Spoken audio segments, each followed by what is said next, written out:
on LinkedIn as well as Instagram and Facebook. Thank you very much, everyone, for bearing with me. That took a bit of time, but there we go. So, tech is always potentially against you, so I'm always prepared. I have everything set up, and it sounds really cynical. I actually have everything set up in the studio here in case I get things like that happen, like a crash. So, not bad drill. I think it took 4 minutes to completely reboot, set everything up again, and go live. So that's not so bad. And thank you everyone for bearing with me. Weird when you go offline again, but I need to do it properly because LinkedIn is quite an audience, seems to be keen on this. So those who are joining in right now, give us a comment below. Let us know where you're watching from and put hashtag team live if you're watching live right now, or hashtag team replay if you're watching later on. If you're listening to the podcast, thank you very much for doing so. If you're driving, pull over and put in hashtag team replay.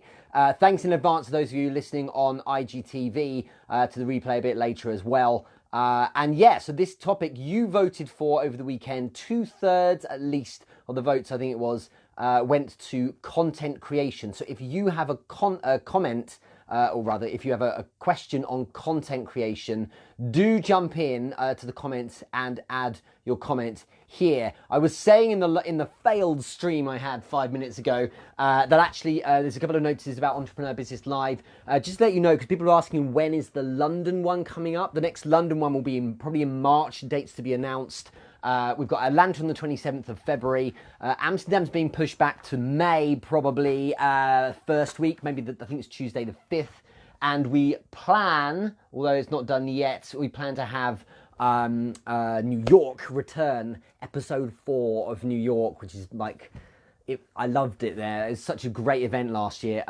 New York run by Alison Fisher will be in May as well. But right in front of us right now is Atlanta's about to be announced, as well as Miami. So if you've been to an EBL, thank you. Last year was an amazing year, and I'm really excited about the larger scale events this year as well. Just want to do some shout outs. Hello to those of you watching on Instagram, Arista Health SA, Ivov Palmunkov, also Dr. Durek himself, Brian Durek, who will be moderating and hosting Entrepreneur Business Live Miami, is there. Bob Lowe, good to see you here. Justin Myers, Laurie Heath Knudsen, Laura Pendergast, all watching on Facebook as well. Over on LinkedIn, looks like a bunch of you joining in, which is marvellous. Good to see you here. Anthony English, I can see. Roger Wakefield, king of live himself. Doug Thompson, live from Austin. Dan Willis, live from Canada. Craig Burns, good to see you again. You came last week. Nice to see you here as well. Thank you very much for watching. Number of others too. Carolina Mankowski, Emily and Valilia, I can see there too. If you have a question on content creation, pop it into the comments below and let's get started. Let me just make sure I'm sorted on Instagram. We're live Instagram again. Some of you were like, what's with you dropping off Instagram, man? You need to keep that. And I was like, actually, yes, I do. So it's going to remain there. Obviously, Instagram Live only goes for 24 hours like a story, but is now available on IGTV as well. Let's get into the questions. And just before I do, by the way, just a plug for myself, for you rather, of myself. The Entrepreneur Business Bulletin, a lot of you are unaware we're doing this. So the Entrepreneur Business Bulletin is over a year old now. Every Monday, I have an amazing researcher, Mona Nairi, who helps me put together, she researches and puts together a newsletter. It is a digest of some of my content, but it's mostly the latest in the world of digital marketing and the online space and social platforms, with a kind of a heavy skew towards business. It's also interesting content from business leaders out there around the world as well. I strongly urge you to check it out. It's completely free. If you sign up, it's on therichardmoore.com/newsletter, or just go to the homepage, therichardmoore.com. If you sign up with your email and your first name, literally the only thing you get is that newsletter each Monday. So I don't kind of send anything else out. It's literally that thing. So make sure you sign up to it. It's only been positivity from it. We don't get unsubscribes. Everyone loves it. So it's a really good digest, and it does a lot of the research work for you in terms of what you need to know about the state of the industry right now. Let's get into the questions. First up is Carolina Mankowski, I think was watching over on LinkedIn. Looks like you are. Yes, that's right. So your question is, how do you organize your content by theme, by day of the week? Do you have it all scheduled out? I know so many questions. Yes, that's right. I don't actually overthink the schedule. Some people have said in the past, do you do like a month in advance?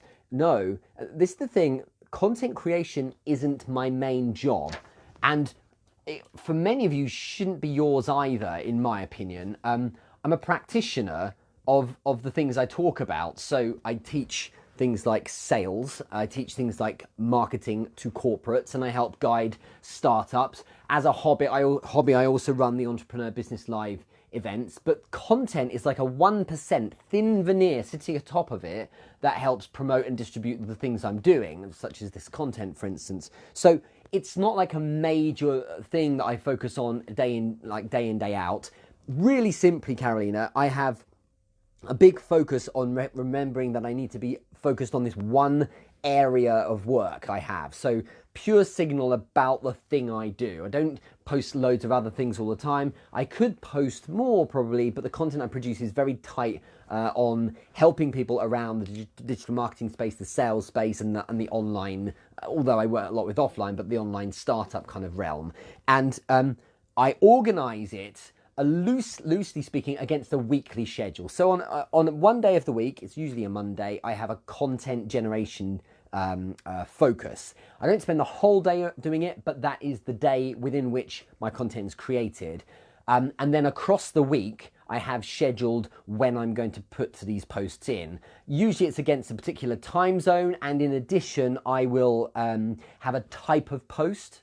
Now, the type of post doesn't relate to the medium, so if I'm using video or image, that doesn't really matter too much to me. I'm always experimenting that way, and I mostly use video. But in terms of the type, what I mean is if it's an engagement post, so designed to drive engagement, get people on my radar, or if it's a value or tip post, so one that shares a piece of advice, so one recently on delegation or on effective time management, whatever. So a tip or a hint that is there to demonstrate a level of knowledge in a certain space, or it might be more of a brand building one. So sometimes it's a reflection or a thought or an opinion, and it maybe is some artwork or a photo taken by one of the photographers or something like that. So those different types of posts are there throughout the week, and they are scheduled by day in order to drive different types of activity. So I might have an insight-based post with value and tips one day. These posts here, this live stream is very focused on being an insight one.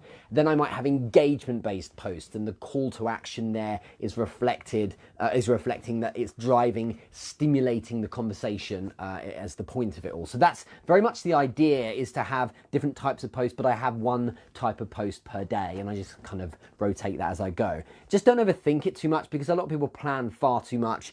With my clients, different. In the main, we operate up to a week out.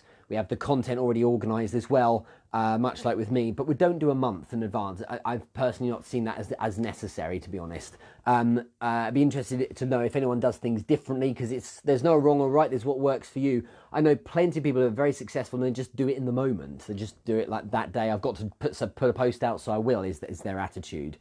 Erica Gutierrez, you send the question, what is the best approach to creating a content calendar and scheduling out your content on LinkedIn? That's kind of a similar answer to Carolina's question. One thing I will add here is that it's worth having a day of batching, in my opinion. Batching should have two components.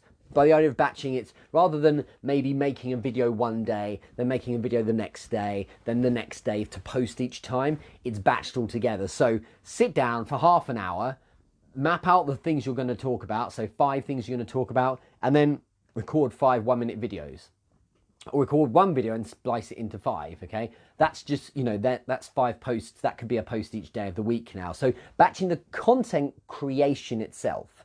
In addition to that, the second strand is arguably more important, in my opinion, is the copy, as in the text that's going to go with it. So if I'm doing video or images, it's all very well to have a snazzy looking image or a nice video, but I've also got the content as well. And I will probably have best part of an hour spent sitting there thinking about how I'm going to write it, the call to action, the pattern interrupt, the kind of the language I'm using and how I lay it all out, and I'll have that written down. And And what it allows me to do is know that when it's, say, Thursday and I'm due to put a post out at a particular time, I can go to my Google Drive. I've got the post, a folder for post, a folder for copy, and I literally take the post out, stick it up, or the video, and place it there, and then I'll copy and paste the text in and click send. And I personally do that because I want to be the one who posts it, so I can be there at that moment to check in with responses and to basically babysit the content. So in addition to what I said in response to Carolina's question, Erica, with the idea of having a week with a schedule on each day, the type of post I'll be using, that's as a guide. In addition to that, I will have, say, a Monday when I will do the recording of video, and then a Monday afternoon when I might do the copywriting, so that all of that's done. I can get on with my work for the majority of the rest of the week. So bearing in mind time zones as well, scheduling shouldn't be too taxing.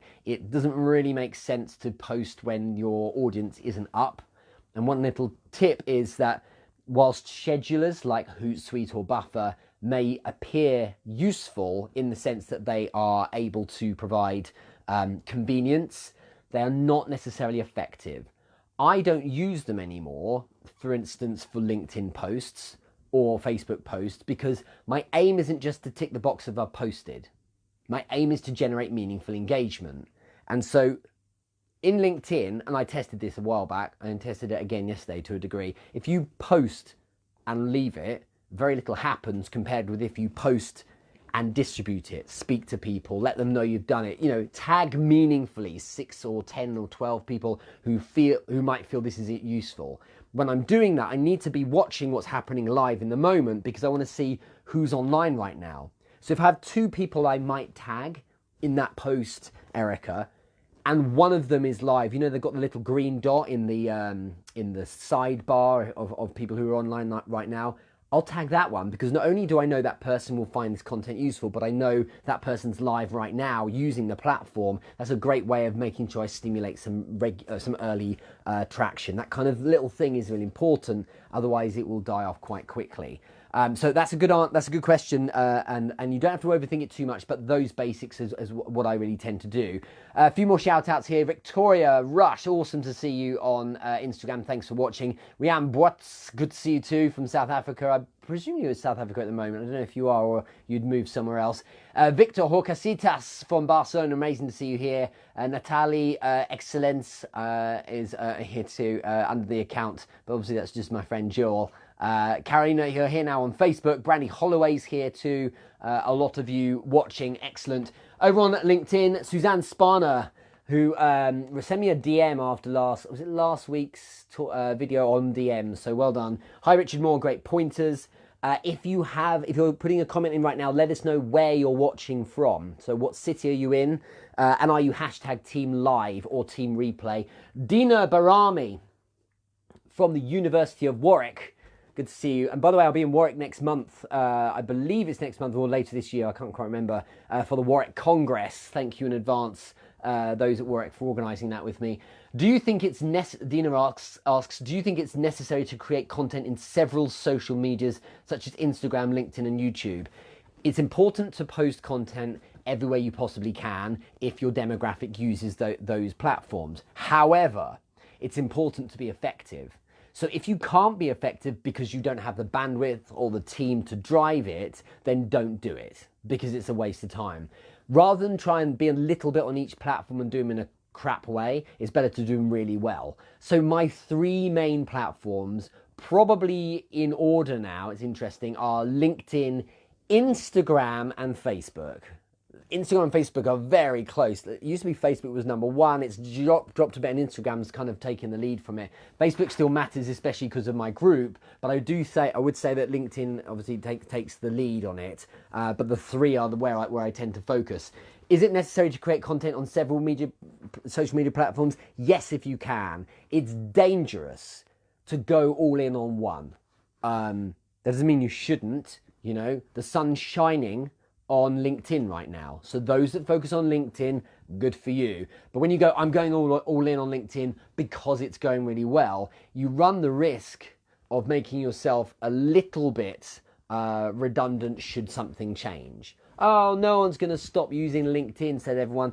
Oh, no one's going to stop using Snapchat. Hang on a sec. You know, these things happen and you never know what culturally people are going to tend to want to use more. The truth is that Facebook is still an absolute monster, but also Facebook isn't necessarily the best bang for your buck in terms of where you're going to spend your time and place your content. So you need to bear that in mind. The answer is simple. Use them all if you can, if they're relevant to your audience. Don't use them all if you can't commit enough. I'm not focused on YouTube.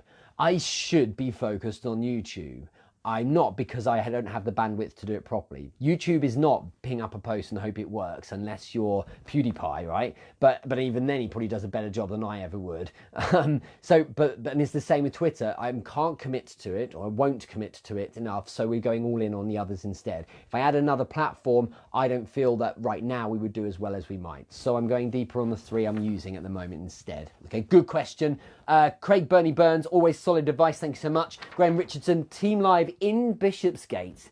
I will be in Bishopsgate next week on the 22nd or 3rd, shooting some footage with my friend Jack Gaisford. So you might be able to see you there.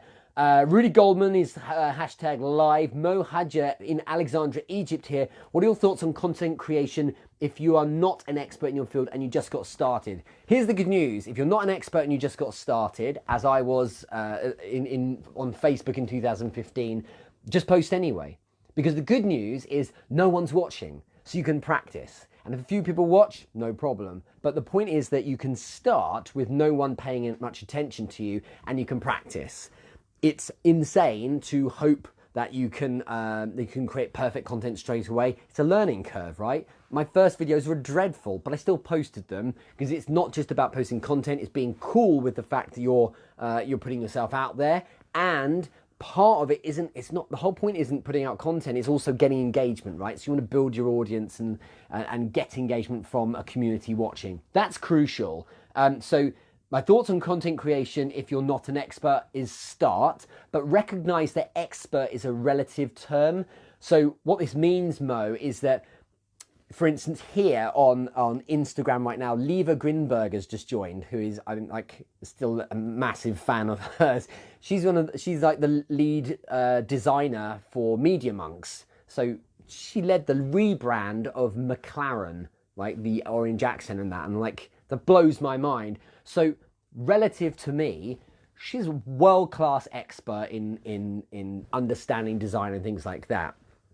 But if you look at it a different way, relative to my 2 daughters who are 4 and 7 years old, Mo, I am world class at, playing dominoes. I'm just so average at it, at playing chess, at playing football, at anything pretty much. I'm amazing at it because I'm just better than them. So expert's a relative term. All is to say, you're probably an expert relative to some people. So if you stay in lane with what you know and share that, there will be possibly the majority of people that are watching saying, look, Mo, you're not teaching me anything new. But there might be 3% of people watching who think, I never knew that. That's really, really helpful. So expert's a relative term. If you're not an expert, start sharing anyway. And if you're not expert enough to share anything, but you want to talk about it, so go learn, go research. But the truth is, if you're keen on something, you'll probably be a strong expert in it relative to the average person that doesn't know anything. And that's important. Don't pretend you know everything about it, but take that level you're at. That's my advice. So hopefully that helps a bit. Dina, thanks very much for your answer there. Suzanne Sparner in Atlanta watching live. Who else is watching right now? Gosh, there's loads of you. That's quite nice. So who's that up there? David Speyer, nice to see you here too. Rudy Goldman from the Netherlands, great tips. Carolina Mankowski, would you recommend a CTA on every post, even if just a simple comment below? Yes, I would. I've experimented so that I can answer these questions, Carolina. I deliberately experiment all the time. It's really painful when you throw a post under the bus to experiment. So I tried this a few days ago with a post that had no call to action. And it was just a statement. And as I expected, it was the post before last actually, as expected, what happened was the reactions were great. So I got loads of reactions straight away and no one commented. because they're like, oh, that's a nice statement. And some people like to speak, but you have to nudge people to speak. So the call to action isn't always, hey, buy my stuff, or send me an email, or let's hop on a call, or DM me, or hit me up, or whatever. It actually can be a comment along the lines of, what's your thoughts, or what are your opinions on this? If you make your CTA short but specific, people tend to answer it. If it's too broad, if it's like tell me your life story kind of CTA, it's too big, no one's going to do it. And if it's too long, it becomes too complex, no one can be bothered to read it, let alone do it. So short and specific means people answer it in the same way as when you ask questions. If you learn the science in sales of asking questions, the shorter they are, just keep it simplistic, and the more specific they are, so the more easy it is to answer, the more likely these questions get answered. So it's the same with the CTA. Yes, you should always put it in, because you're not here just to self-express, unless you are, fine, but you tend to not be here to self-express. You're more here to drive engagement, meaningful engagement that starts with conversations and then shares and things like that, because that means you're becoming the host of the party. So it's a very, very good question. A lot of people think a call to action or a CTA at the end of a post is one where you go all salesy. People don't, it's hilarious when people say things like, I don't use CTAs because I don't want to be salesy.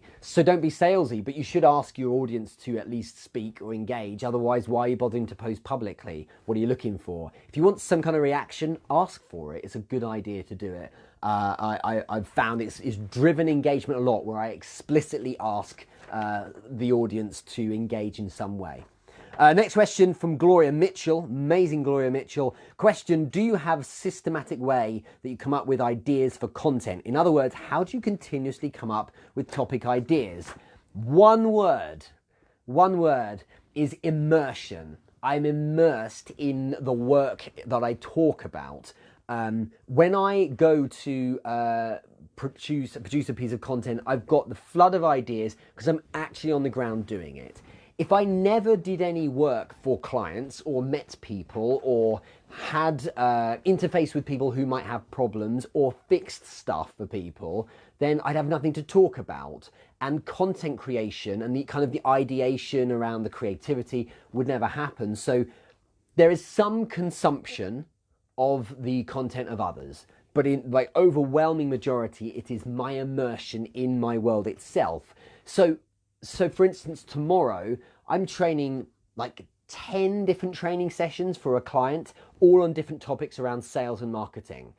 And that's obviously something I'd already thought about, like curating the training sessions. But after having done them, so tomorrow evening, I will have had the fact I've interfaced with these people. It will be equivalent of dozens of people across the day that I've spoken to, each with different ideas and problems and scenarios. We've worked through them. I've coached maybe on a kind of a point to fix it. And there I've got a little mini case study, and that will form easily some creativity for an Instagram story or something to talk about in the future, for instance.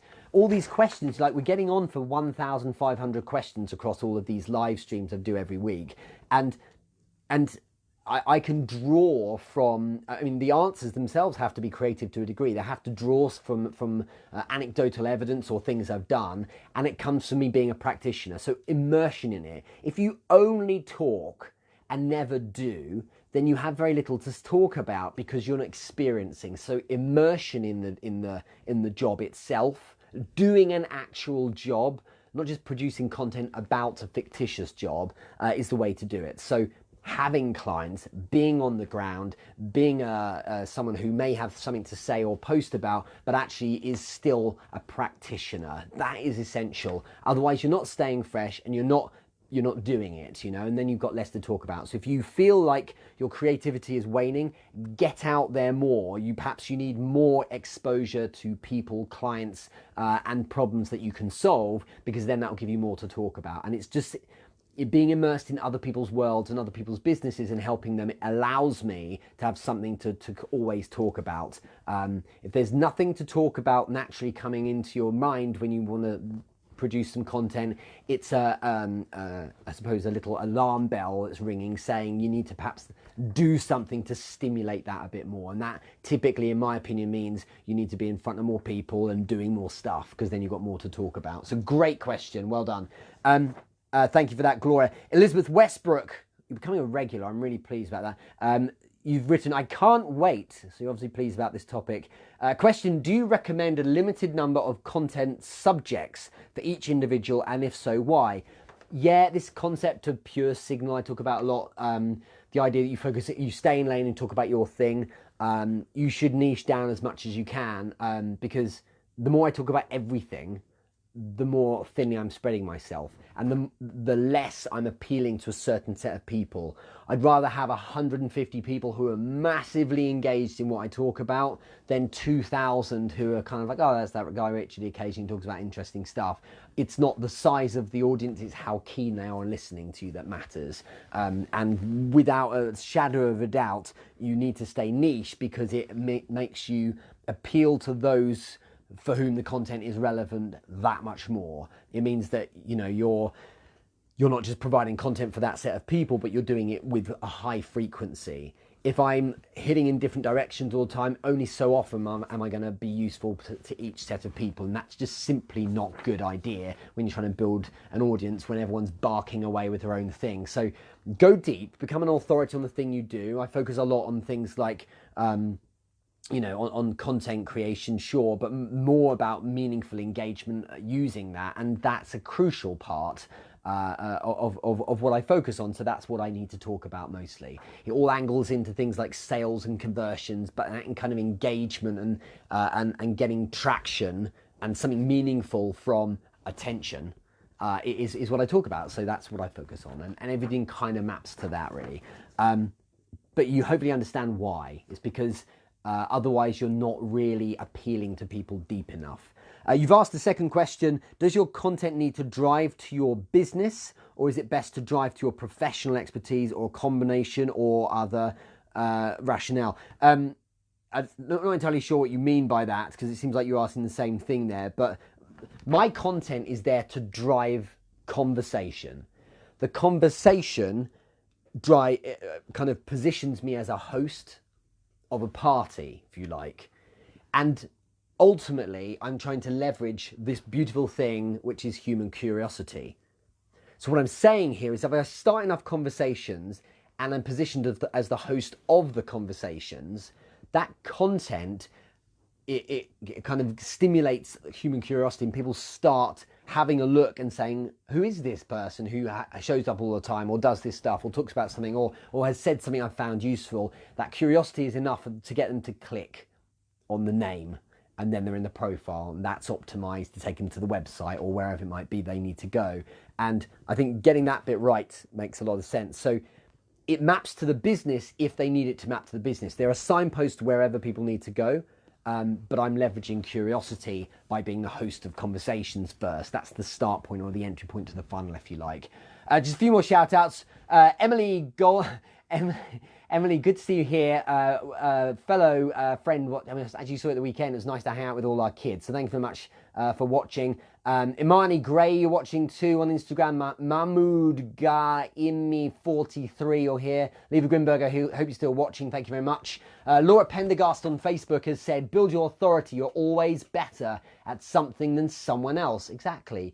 You might be rubbish, but there are some people out there who are even worse. Like, I could teach guitar.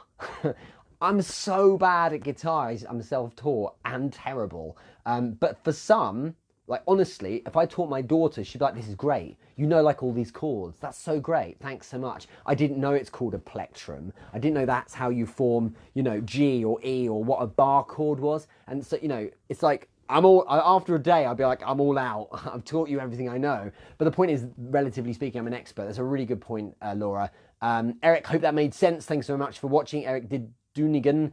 Mirav Levine's watching. Chris Almeniero is watching too. Thank you very much. And over on LinkedIn, what we're asking, Brian Durek, great topic today.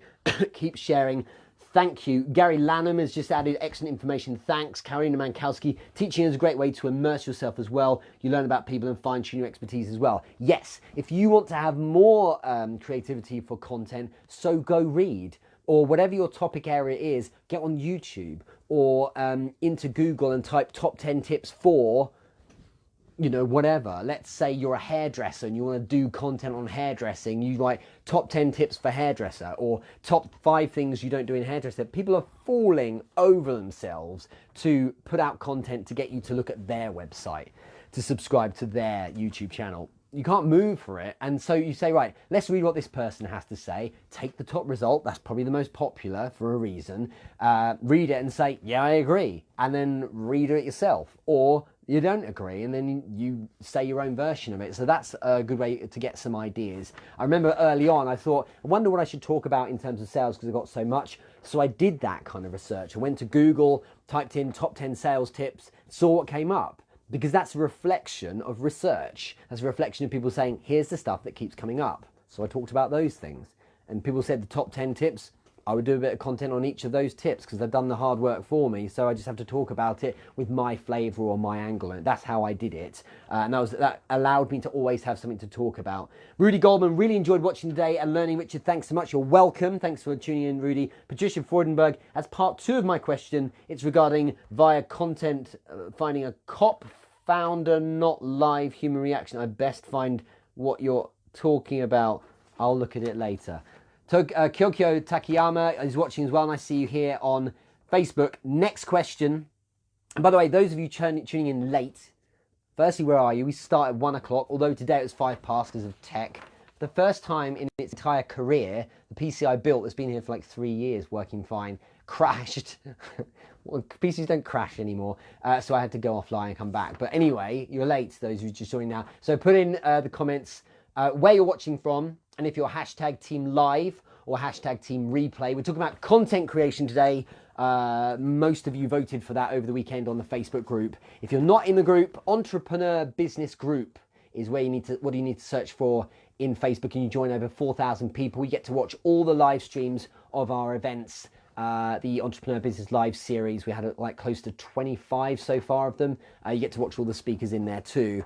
Let's do a couple more questions. Firstly, Falguni Katira. Question 1. How many have you got? 3 questions, fine. Falguni from over in San Francisco, I think. It was good to see you last year when I was over there in June. What is the one fundamental rule or a must that content creators should follow? I think the number one rule I would say is 10% content, 90% distribution. And I can say with a guess, but pretty much for sure, that for most, it's 90% content, 10% distribution. But by content, what I mean is making the content and posting it. By distribution, what I mean is getting out there and stimulating an audience, okay?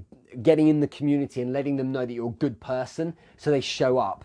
And then tagging someone meaningfully because they'll actually benefit from the post or might have something useful to say as an opinion in the post.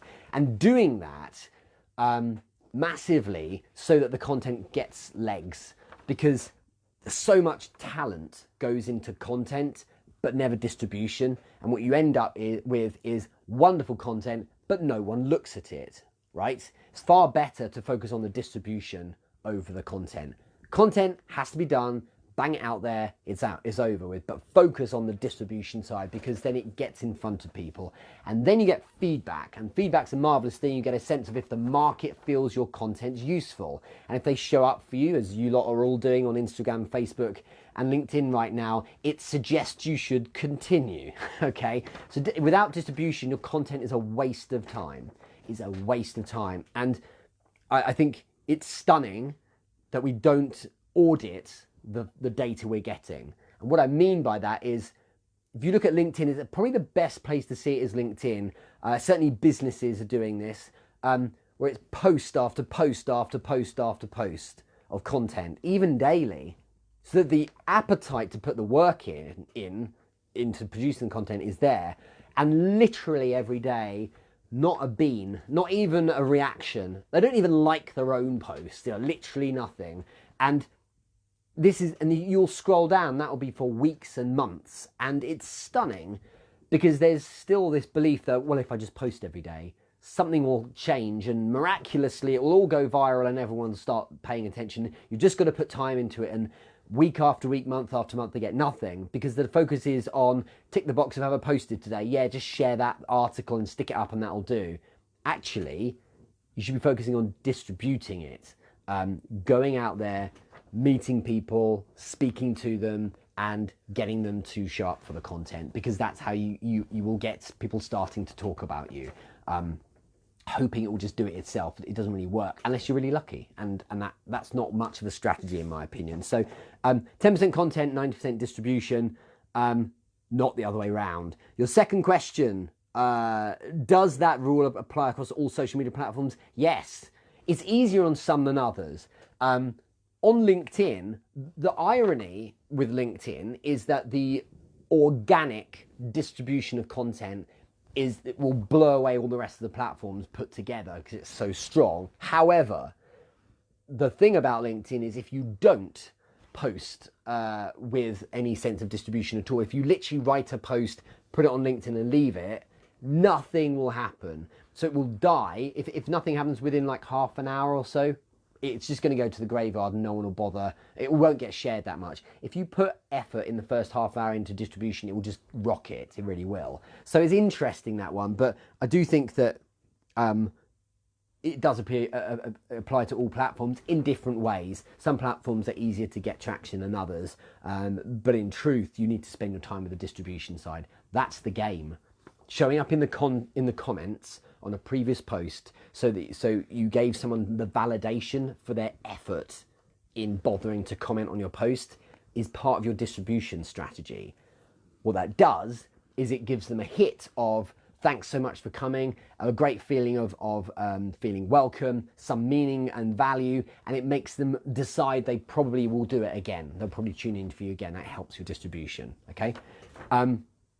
Honestly though, if you're not doing this straight off the bat when you post, if you're not engaging with people to let them know your content's there, as Laura here said on Facebook, 1 hour and it's gone on LinkedIn. Yeah, I mean, if you've not interacted with people and brought new people in to check it out, after an hour it's dead. There's no point now. You might as well start again with a new post because it will die flat unless there's any engagement right away. So you've got to work on that as part of getting it out there. And pretty much all the platforms have some element of their algorithm that focuses on the content, requiring the first 20 minutes, half an hour, some early engagement. Because the point is, you're saying to the platform, when my posts go out there, everyone jumps to look at them. And if that's the case, well, then it will feed it to other people because it's saying there's something in it, okay? Your third question, Falguni, gosh, it's very self-indulgent. 3 questions, Malguni. The third one is, how can we effectively create content for the various platforms? Every platform has a different vibe. It is the same people on every platform. It's wrong to think they're different people. It's just different parts of the same people on each platform. When I'm looking at Instagram, I'm looking for fun. I'm looking for the stories. You know, there's this abomination of a program here in the UK that just started last night called Love Island. It's atrocious. It's everything that's wrong with our society. But the memes are hilarious if you want to laugh, you know, and Instagram's a good place for fun. However, LinkedIn, the same people are there, but with perhaps a bit more of a business hat on, and so on. So you need to be thinking about what exactly are we using the platforms for. But to answer your question directly, effectively and efficiently, let's be clear about this. I can efficiently create content in a way in which I repurpose pillar content, more on that in a sec. But effectively means I need to produce content that is tuned into the vibe people will have on different platforms. So I'll explain that if I get back to the repurposing pillar content right now. So pillar content is your main big content. You should really be doing this. Your main big content that you're going to break down into different types of content to feed the rest of the week. Right now, I am simultaneously producing 3 pieces of content. I'm producing content on Instagram, on Facebook, and on LinkedIn. those 3 bits of content will stay there for Instagram just for 24 hours, but then I will download it, and that then produces an IGTV episode for Instagram that stays indefinitely. It also gets downloaded and converted into audio, so now it's the podcast, so it's on my site, but it's also on Spotify and iTunes and all that stuff as well. Then I've got the team headed by Dan Norton, who does the video production. So they will scrub through the hour, poor chaps, and find 2 bits of content that will convert into micro content, so less than a minute. That becomes videos for Instagram and for LinkedIn and for Facebook, and so on. And there will be more that comes from it. There'll be images, and there'll be little bits and screen grabs and things like that, and comments that convert into other posts and things. So I'm creating a lot of content from the pillar content. That is how you efficiently create content. If from scratch you make a brand new piece of content for every platform for every day, you're going to be turning it into a full-time job, which in my opinion is dangerous unless for some reason you get paid to make content for a living, okay, which mostly no one does. So with that in mind, you should be being efficient, because you can kill many birds with one stone in the way I've just described. But you're going to be thinking about how you break it down and repurpose per platform. So for instance, I have used my Q&As here, these live streams, to post on TikTok. The posts on TikTok don't look like this, because that doesn't work so well. The posts on TikToks have a lot of optical stimulation. So there'll be a lot of like a hell of a lot of animated. I think the first one we did had Mario Brothers animated GIF in it and things like that. So there's a lot of interesting things going on, because it's going to be way more fun. There's music underneath. There's a lot of interesting special effects and things like that. You only get 15 seconds, so it has to be quick, but it's also far more kind of pump, and it's very stimulating to watch. It's kind of like a bit of a party for the eyes, compared with arguably something that might look a little bit more dry by comparison, say here, this live stream on LinkedIn. So with that in mind, you need to think, like, how do I make it a bit more appropriate in look for the platform I'm on? So that's my answer there. Thank you for that, Falguni. Jeanette Fackler, I'd like to hear more about developing a distribution strategy. Yeah, I think it's intelligent to have a bit of a workflow kind of nailed down in terms of how it looks. So what I mean by this, Jeanette, is saying to yourself, okay, what's job 1? For instance, with this, once I've completed the video, job 1 is download, because then it can go straight to Anchor, it can go to SoundCloud, it can get used by IGTV, and also get a screen grab. Then I can make the thumbnails as well, and then and I can. The job 2, for instance, for me is to, if I need to, is speak to Dan, the video production chap, about what is needed, or what question might be a good one to focus on. Do you see what I mean? So, like, it would be worth doing that each week. What do I do once I've produced this content? Part of your distribution strategy, so that's the building of the content, but then the distribution strategy should be along the lines of post. Immediately afterwards, I would write a message, a comment, and tag several people for whom I know this content will be relevant and interesting, and because I've got a dialogue with them, because I engage with them offline in a way, they're likely to actually respond as well. Don't tag people who aren't going to respond. That's why I never tag, Jeff Weiner, because he's not going to respond to my, I mean, he could, but he won't respond. So I want to have a few tags in that I know who are going to be relevant to the post. And so that's like step 2 once the content's gone out. Then step 3 will be go to inbox and DM the people who I've tagged, perhaps, if I know that they need to be aware of it, if they're not necessarily following me and I know that they'll like it, or send a message to a few people and say, I've tagged you because, not because I want a bunch of engagement, because it's deeper than that. It's, how you did that thing, or you talked about that thing, that's really useful, so I wanted to tag you, hope that's cool, here's the link. And it's about the distribution that way. So maybe you have a bit of a workflow in terms of what matters to you. Suzanne Sparney, you've asked, how do you feel about the people who post constantly, as in every hour? Is that excessive or not? No. If you can post all the time, then do. If someone has a problem with your content because it's too frequent, that's an excuse, because they don't actually like your content. They're annoyed by your content. It means they don't dig you that much. Fine, so unfollow. They'll go. which is no problem because you need people who care about your content. So you want the people who are loving your content to be following you. And if there's too much content, people don't watch it. There's no problem. But I think there's nothing wrong with loads. And the more you put out, the more returns you tend to get. I know some people who will post 5 times a day and they get great results from it. When I was building, I was posting a lot more than I am now. We do our best with quality and trying to keep quantity up. But I remember when I started on Facebook, it was at least 3 posts a day. I was going mad on it, and same with Instagram as well. And it's slightly pivoted a little bit less because I don't have all the time in the world, but I still make sure I show up at least daily. But those that post all the time should be doing so because they have the bandwidth to do it.